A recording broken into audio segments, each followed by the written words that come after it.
नमस्कार विद्यार्थी मित्रांनो, आज आपण बघणार आहोत प्रॅक्टिस सेट 1.1चा question number 4. On a number line points A, B and C are such that D in bracket AC equals to 10, D in bracket CB bracket complete equal to 8. Find the D in bracket AB considering all possibilities. ठीक आहे, आता आपण possibilities first बघूया. If A, B and C, if A, B and C, D in bracket AB plus D in bracket BC bracket complete equal to D in bracket AC. Okay, so therefore D in bracket AB bracket complete plus 8 equals to 10. Okay, तर मग इथे बघूया आपण. Therefore D in bracket A B equals to 10 - 8 equals to 2 हे answer येणार आहे. ठीक आहे, समजलं. आता नेक्स्ट सेकंड पॉसिबिलिटी बघूया आपण.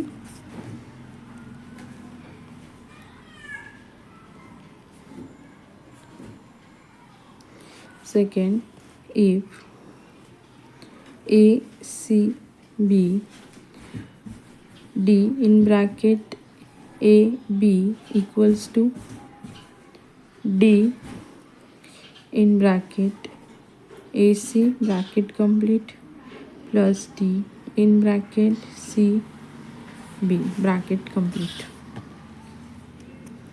Okay, तो क्या अपन therefore distance of AB bracket complete equals to 10 plus 8 equals to 18. Okay, the third possibility is घेऊया आपण.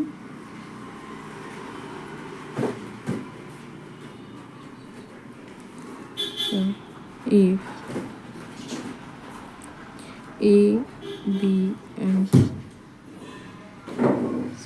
B, A and C, distance of in bracket AB bracket complete plus D in bracket AC equals to D in bracket BC. D in bracket AB equals to 8 minus 10 equals to -2 is not possible. असं जर केलं तर इथे answer आपला येणार आहे is not possible.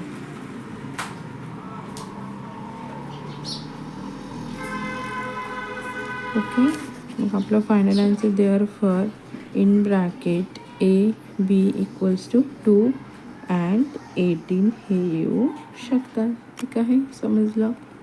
Question number 5 आहे. Point XYZ are collinear such that distance of XY equals to 17, distance of in bracket YZ equals to 8. Find the distance of X and Z. आता possibility बघा, इथे possibilities first आहे X Z and Y. तर आपण इथे घेऊया if X Z and Y. Okay, X Z plus distance of Y Z equals to distance of X Y. Therefore distance of X Z equals to plus 8 equals to 17. Okay, मग याचा आपलं final answer येणार आहे. Therefore distance of X Z equal to 17 - 8 equals to 9. Okay, आता possibility second आहे.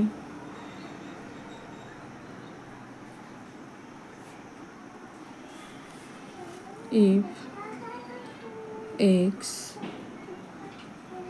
Y and Z. बघा, इथे आहे possibility second X Y and Z.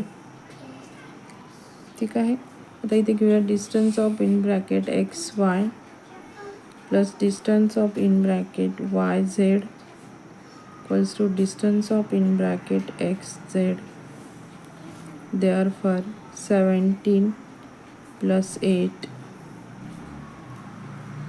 equals to distance of x z. Therefore distance of x z equals to 25. आणि इथे येणार आहे distance of X Z equals to 25 and 9. Okay, ठीक आहे. आता क्वेश्चन नंबर 6 आहे sketch proper figure and write the answer of the following question. The first आहे if A B C and length A C equals to 11, length B C equals to 6.5, then length A B किती आहे ते आपल्याला शोधायचं आहे. बघा, हा ए B C दिलेला आहे. बी सी ही 6.5 आहे. ए सी ही 11 सेंटीमीटर दिलेली आहे.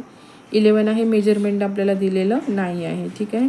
तर बघा, आपल्याला इथे घ्यायचं आहे सोल्युशनमध्ये A dash B dash C length A B plus length B C equals to length A C.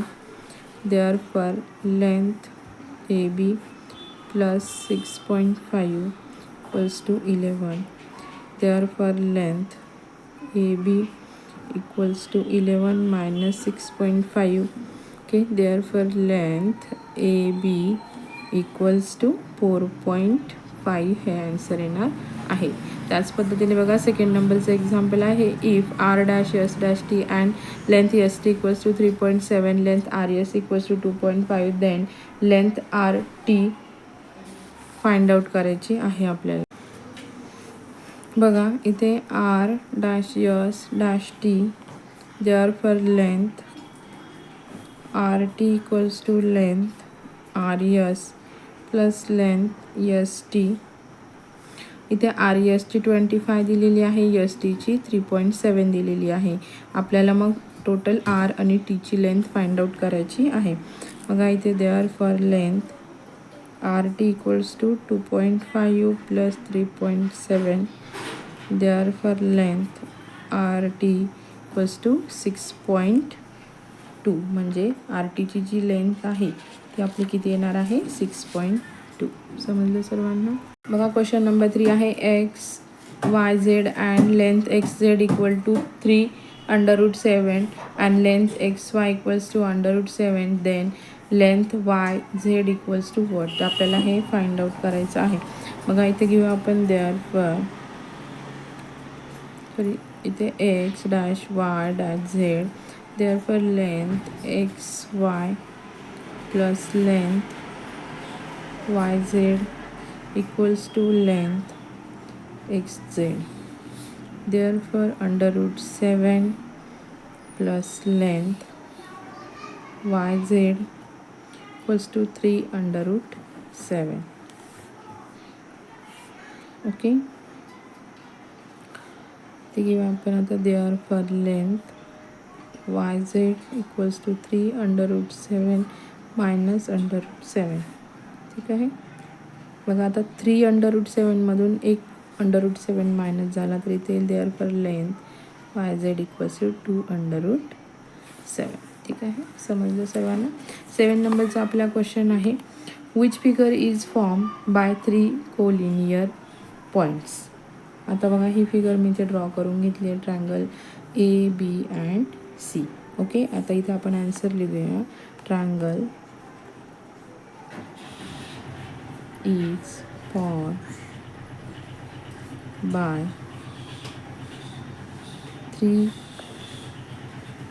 non-collinear point. ठीक आहे विद्यार्थी मित्रांनो, समजलं. असेच नवनवीन व्हिडिओ बघण्यासाठी चॅनलला लाईक करा, सबस्क्राईब करा आणि तुमच्या फ्रेंड्ससोबत शेअर करा. थँक्यू.